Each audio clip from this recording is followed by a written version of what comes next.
এই ম্যাথটা কেউ মিস করিও না, পরীক্ষার জন্য খুবই গুরুত্বপূর্ণ। জাস্ট মনোযোগ সহকারে ক্লাসটি দেখো, ইনশাল্লাহ তোমার জন্য অনেক বেশি হেল্পফুল হবে।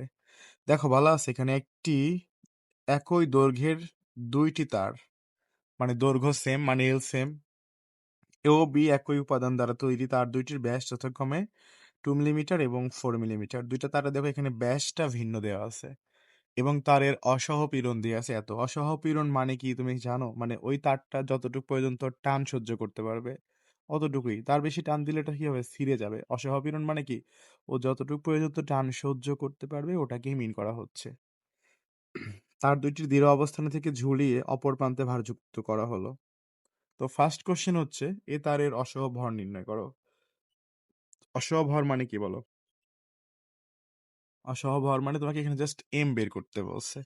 তো আমরা জাস্ট পীড়ন মানে কি জানি, অথবা আমি এখানে লিখতে পারি সূত্র যে অসহ পীড়ন। দেখো আমি জাস্ট ম্যাথটা করে দিচ্ছি, এটা কিন্তু অনেক ইম্পর্টেন্ট ম্যাথ। অসহ পীড়ন সমান সমান আমরা জানি হচ্ছে এ বাই এ জানি, ঠিক আছে, এটা আমরা জানি। ওকে, তো এই পীড়নটাকে ধরো, আমরা অসহ পীড়নটাকে ধরলাম হচ্ছে এস, তাহলে এস সমান কি হবে, এফ সমান আবার কি জানি আমরা, এম জি। এফটা কি লেখা যায়, এম জি ডিভাইডেড কি লিখতে পারি বলো তো, এখানে এ লিখতে পারি। তো এখান থেকে ভাই তোমাকে কি বের করতে হবে বলো? জাস্ট তোমাকে এখান থেকে এম বের করতে হবে।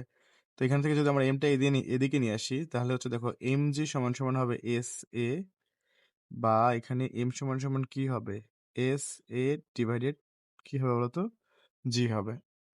এখন বাকি কাজটা কিন্তু তুমি নিজেই করে ফেলবা। এখানে এস এর স্থানে ভাই এস এর মানটা বসাই দিবা, এই যে অসহপীড়ন দেয়া আছে এর মানটা দিয়ে দিবা। তো এর মানটা কেমনে দিবা, দেখো এ তারের কিন্তু ব্যাস দেয়া আছে। তো ব্যাস থেকে আমরা কি করতে পারি, আরামসে ব্যাসার্ধ বের করতে পারি। তো ব্যাস দিয়ে আছে 2 মিলিমিটার, এটাকে জাস্ট আমরা 2 দ্বারা ভাগ করলে কি হবে, 1 মিলিমিটার হয়ে যাবে ব্যাসার্ধ। তো এখানে আমাদের ব্যাসার্ধ আর এর মান হবে 1 × 10⁻³ মিটার, কারণ মিলিমিটারকে ভাইয়া মিটার করতে হবে।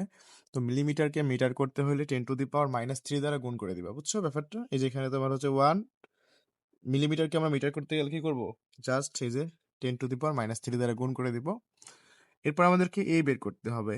তো এ মানে হচ্ছে পাই আর স্কোয়ার হবে। পাই এর মান তুমি জানো 3.1416, আর এখানে আর এর মানটা হবে 10⁻³ তো এরপরে যদি স্কোয়ার করে দাও, যে 1 × 10⁻³ এর উপরে যদি তুমি স্কোয়ার করে দাও, এখানে পাওয়ার হয়ে যাবে -6, কারণ পাওয়ারের উপরে পাওয়ার থাকলে কি হয় জানো, গুণ হয়ে যায়। তো এটাই হচ্ছে তোমার এ এর মান। তো আমার কাছে এস এর মান আছে, এ এর মান আছে, তোমার কাছে জি এর মানটাও আছে, সবগুলো মান বসায় দিলেই কিন্তু তুমি অ্যান্সারটা পেয়ে যাবা। নাম্বার ম্যাথটা কিন্তু অনেক বেশি ইম্পর্টেন্ট। এখানে বলা হয়েছে তার দ্বয়কে সরল দোলকের ন্যায় দোলন দেওয়া হলো, উভয়ের দোলন কাল সমান হবে কিনা। তো এখানে তোমাকে জাস্ট দোলন কালটা বের করতে হবে। তো ভাইয়া দেখো, ফার্স্টে আমরা কিছু বিষয় এখান থেকে বুঝবো যে আসলে দোলন কালটা নির্ভর করবে কার উপরে। দেখো, দোলন কাল নির্ভর করবে হচ্ছে, মানে টি তোমার নির্ভর করবে হচ্ছে কার্যকরী দৈর্ঘ্যের উপরে। মানে এখান থেকে আমাদেরকে কার্যকরী দৈর্ঘ্যটা বের করতে হবে, ঠিক আছে, বা ফাইনাল যে দৈর্ঘ্যটা সেই দৈর্ঘ্যটা বের করতে হবে। চলো আমরা এখন এই ম্যাথটাকে সমাধান করে ফেলবো। একটু বেসিক কনসেপ্ট তুমি বুঝো, তোমার যে দুইটা তার আছে, হ্যাঁ এখানে দুইটা তার আছে, একটা হচ্ছে চিকন তার, আর একটা হচ্ছে তোমার মোটা তার। মানে একটা দেখো 4 মিলিমিটার আর একটা হচ্ছে 2 মিলিমিটার। তো এখানে যদি তুমি ভর ঝুলাই দাও, তাহলে বলো তো কি ঘটবে, কোন তারটা বেশি লম্বা হবে? যে তারটা চিকন সেই তারটা কিন্তু বেশি প্রসারিত হবে। এটা কিন্তু নিজের মানে বেসিক কনসেপ্ট দ্বারাই বোঝা যায়, তাই না? যে যে তারটা ভাই চিকন সে তারটা বেশি প্রসারিত হবে বা বেশি নিচের দিকে নামবে। এই তো কাহিনী।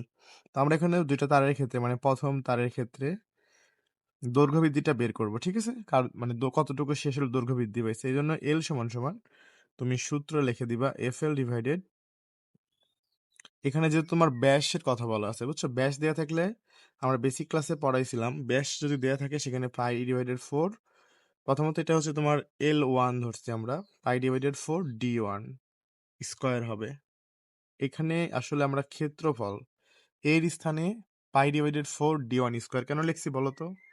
কারণ হচ্ছে ভাইয়া, এখানে তোমার ব্যাস দেওয়া আছে, ব্যাস দেওয়া থাকলে তুমি এই সূত্রটাকে ইউজ করবা, স্মল l1 সমান fl ডিভাইডেড π/4 D1 স্কয়ার। এইটা আশা করি বুঝছো। এর সঙ্গে থাকবে তোমার হচ্ছে ইয়াং এর গুণাঙ্ক। তো প্রথম তারের ক্ষেত্রে এটা হবে, আর দ্বিতীয় তারের ক্ষেত্রে কি হবে, স্মল l2 হবে ইকুয়াল টু তোমার সেম ভাবে ভাইয়া এফ এল হবে এখানে পাই ডিভাইডেড 4 হবে, তারপর d2 স্কোয়ার হবে, d2 স্কোয়ার, আর এখানে y। দেখো এই যে দুইটা রাশি পেলাম আমরা, সমীকরণ 1 আর ধরো 2। এখন যদি এই দুইটাকে আমরা ভাগ করি, সমীকরণ 1 আর 2 যদি ভাগ করি, তাহলে কি পাবা? যে তুমি 1/2 করলে পাবা L1 ডিভাইডেড L2 পাবা, ঠিক আছে? এখানে তুমি মনে রাখবা যে তারের হচ্ছে দুইটারই তোমার বল সমান হবে, এরা একই উপাদানের, এদের বল সমান, এদের এই দৈর্ঘ্যটা সমান হবে, ইয়াং এর গুণাঙ্ক সমান হবে, পাই ডিভাইডেড 4 কাটা যাবে, থাকবে শুধু d1 আর d2। তো দেখো L1 এর সাথে d1 এর সম্পর্ক হচ্ছে ব্যস্ত অনুপাতিক, তাই না? তো L1 এর সাথে d1 এর সম্পর্কটা কি বলতো? ব্যস্ত অনুপাতিক। যেহেতু L1 উপরে আছে, তার মানে d1 স্কোয়ারটা নিচে থাকবে। আর L2 এর সঙ্গে কিন্তু d2 এর সম্পর্কটা ব্যস্ত অনুপাতিক। তো L2 যেখানে আছে তার ব্যস্ত অনুপাতিক থাকবে আর কি, তাহলে d2 স্কোয়ার উপরে থাকবে। তো সব মিলে আমরা যেটা লিখতে পারি, দেখো এখান থেকে যে একবারে হোল স্কোয়ার করে লিখতে পারি। d2 এর মান হচ্ছে 4 দেয়া আছে, 2 নাম্বার তারের ব্যাস হচ্ছে 4 মিলিমিটার, 1 নাম্বার তারের মান হচ্ছে 2 মিলিমিটার। এরপর আমরা একদমই হোল স্কোয়ার করে দিই, যেহেতু দুইটার উপরে স্কোয়ার আছে হোল স্কোয়ার করে দিতে পারি। তো ফাইনালি এখানে 4 4 16, 16টা যদি তুমি আবার 4 দ্বারা ভাগ করো, এখানে পাবা 4। মানে তুমি যেটা পাইছো, দেখো L1 divided L2 equal to 4 পাইছো। তো ভাই যদি এখানে তুমি আড়াআড়ি গুণ করে দাও, এই যে L1 সমান কত হবে? 4L2।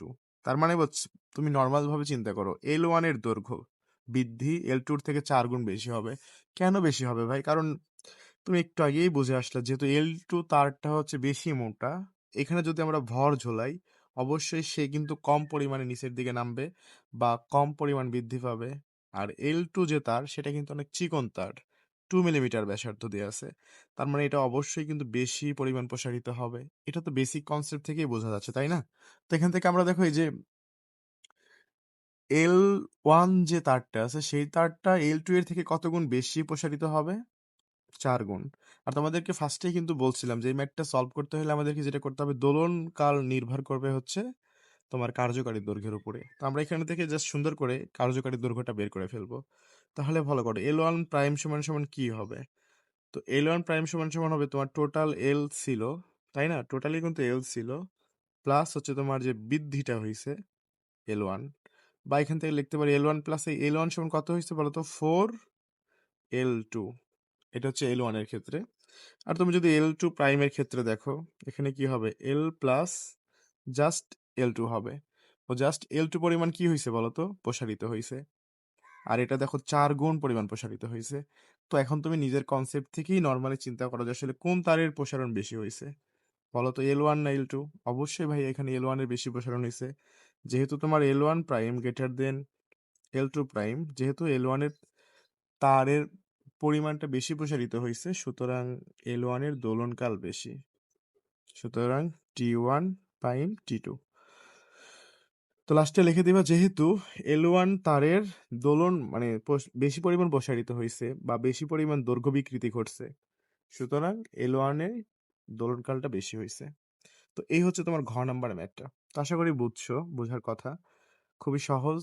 আর আসলে এখানে অনেকটা কিন্তু বেসিক, যাদের পড়ানো ছিল, যারা বেসিক পড়ছো, তারা ম্যাথটা সহজে বুঝতে পারছো। অনেকেরই হয়তো বেসিকে গ্যাপ থাকতে পারে, গ্যাপ থাকলে আসলে বুঝবা না, কারণ আমরা অলরেডি যে ব্যাস সূত্র ডিটেলস আলোচনা করছি, তারপরে কিন্তু ম্যাথগুলো সলভ করাচ্ছি। চাইলে তুমি আমাদের সকল ক্লাস করতে পারবা, আমাদের স্পেশাল গ্রুপে জয়েন হয়ে একদম ফ্রিতে জয়েন হতে পারবা, কোনো কোর্স তোমাকে এনরোল করতে হবে না। ফ্রিতে পড়ো অ্যান্ড দেখো আসলে কেমন লাগে। ভালো লাগলে তুমি এইচএসসি জার্নিটা এখানে কাটাই দিতে পারবা, কারণ এখানে তুমি একটা সাপোর্ট পাবা, যেটা কোথাও পাবা না। তোমাকে শেখানো হবে, এটাই আমাদের প্রতিজ্ঞা। আর প্রচুর পরিমাণ প্র্যাকটিস তো তোমার জন্য থাকবেই। সবাইকে ধন্যবাদ যারা ক্লাসটা দেখছো। ভালো লাগলে চ্যানেলটা সাবস্ক্রাইব করো, আর ইচ্ছা হলে শেয়ার করে দিতে পারো। আল্লাহ হাফেজ।